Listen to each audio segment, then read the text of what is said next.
حضور اقدس صلی اللہ علیہ وآلہ وسلم کو اللہ تعالیٰ نے جس طرح کمال سیرت میں تمام اولین و آخرین سے ممتاز اور افضل و اعلیٰ بنایا، اسی طرح آپ کو جمال صورت میں بھی بے مثل و بے مثال پیدا فرمایا۔ ترمذی میں حضرت علی سے مروی ہے کہ آپ قد مبارک میں نہ زیادہ لمبے تھے اور نہ پست، بلکہ میانہ قامت تھے، جس میں اتھر میں فربا پن نہ تھا۔ چہرہ انور بالکل گول نہ تھا، بلکہ اس میں کسی قدر گلائی تھی۔ رنگ چمکدار سفید سرخی مائل تھا۔ چشمان مقدس نہایت سیاہ تھی اور پلکیں دراز تھیں۔ جوڑوں کی ہڈیاں جسیم تھی۔ دونوں شانوں کی درمیانی جگہ پر گوشت تھی۔ آپ کے بدن اقدس پر زیادہ بال نہ تھے۔ سینہ اقدس سے ناف مبارک تک بالوں کی پتلی لکیر تھی۔ آپ کے ہاتھ اور پاؤں پر گوشت تھے۔ آپ جب چلتے تو قدموں کو قوت کے ساتھ اٹھاتے، ایسا لگتا کہ بلندی سے نیچے کی طرف اتر رہے ہیں۔ جب کسی کی طرف متوجہ ہوتے تو پورے بدن کو پھیر کر توجہ فرماتے۔ دونوں شانوں کے درمیان مہر نبوت تھی۔ آپ خاتم الانبیاء تھے۔ حضور کا قلب اطہر سب سے زیادہ سخی تھا۔ کلام مبارک سب سے زیادہ سچا تھا۔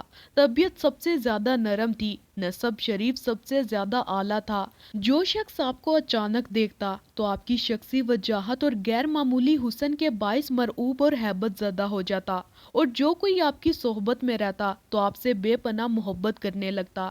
حضرت علی آپ کی تعریف بیان کرتے ہوئے فرماتے ہیں کہ میں نے نہ پہلے کوئی شخص حضور جیسا کامل، حسین، خوشنما اور دل نواز دیکھا تھا، اور نہ آپ کے بعد دیکھا۔ سیدنا امام حسن مجتبیٰ اپنے ماموں حضرت ہند بن نبی حالہ سے روایت کرتے ہیں کہ حضور باروب تھے۔ چہرہ اقدس 14ویں کے چاند کی طرح چمکتا تھا۔ قد مبارک متوسط قد والے سے کسی قدر طویل تھا، لیکن زیادہ طویل والے سے نسبتاً پست تھا۔ سر اقدس اعتدال کے ساتھ بڑا تھا۔ بال مبارک خم کھائے ہوئے تھے۔ سر کے بالوں میں مانگ نکل آتی تو رہنے دیتے، ورنہ مانگ نکالنے کا اہتمام نہ فرماتے۔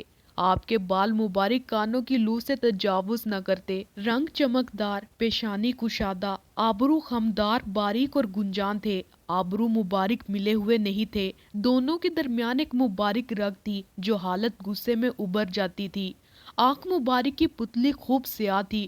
رخسار مبارک ہموار اور ہلکے تھے۔ دندان مبارک باریک آبدار تھے۔ ان سے سامنے کے دانتوں میں تھوڑا تھوڑا فاصلہ تھا۔ سینے سے ناف تک بالوں کی باریک لکیر تھی۔ گردن مبارک اتنی خوبصورت اور باریک تھی جیسے تصویر میں موتی کو تراشا گیا ہو، اور رنگ اور صفائی میں چاندی کی طرح سفید اور چمکدار تھی، اور اعضاء پرگوشت اور معتدل تھے۔ پیٹ اور سینہ مبارک ہموار تھے، لیکن سینہ اقدس پراگ اور قدرے ابھرا ہوا تھا۔ دونوں شانوں کے درمیان قدرے فاصلہ تھا۔ جوڑوں کی ہڈیاں قوی تھی۔ جو حصہ بدن کپڑے سے باہر رہتا وہ روشن تھا۔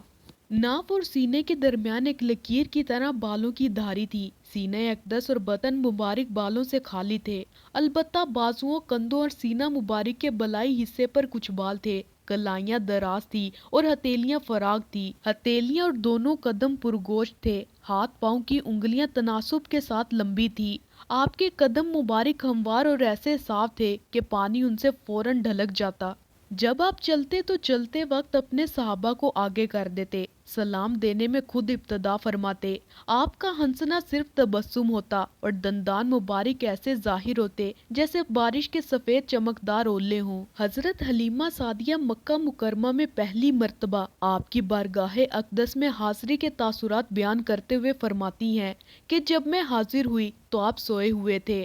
آپ کا حسن و جمال دیکھ کر میں حیرت میں ڈوب گئی، لیکن حسن پرکشش کی وجہ سے میں آپ کے قریب آئی۔ پھر میں نے آپ کے سینہ اقدس پر ہاتھ رکھا۔ آپ نے مسکراتے ہوئے اپنی مبارک آنکھیں کھولی تو میں نے دیکھا کہ آپ کی مقدس آنکھوں سے نور کی شعاعیں نکل رہی ہیں، جس کی روشنی آسمان تک پھیلی ہوئی ہے۔ حضرت ابو ہریرہ فرماتے ہیں کہ آپ ساتھ چلنے والے سے بلند قامت دکھائی دیتے تھے۔ حضرت انس بن مالک سے مروی ہے کہ نبی اکرم کے رنگ مبارک میں ایسی چمک اور آب و تاب تھی کہ اس میں چاندی کی طرح سفیدی اور سونے کی طرح سنہری جھلک تھی۔ گویا رنگ نہ بالکل گندم گو اور نہ بالکل سفید۔ سینہ مبارک چمکدار موتیوں کی طرح شفاف تھا۔ میں نے حضور کے کف مبارک سے زیادہ نرم اور ملائم کوئی ریشم نہیں چھوا، اور حضور کی خوشبو سے بڑھ کر کوئی خوشبو نہیں سونگھی۔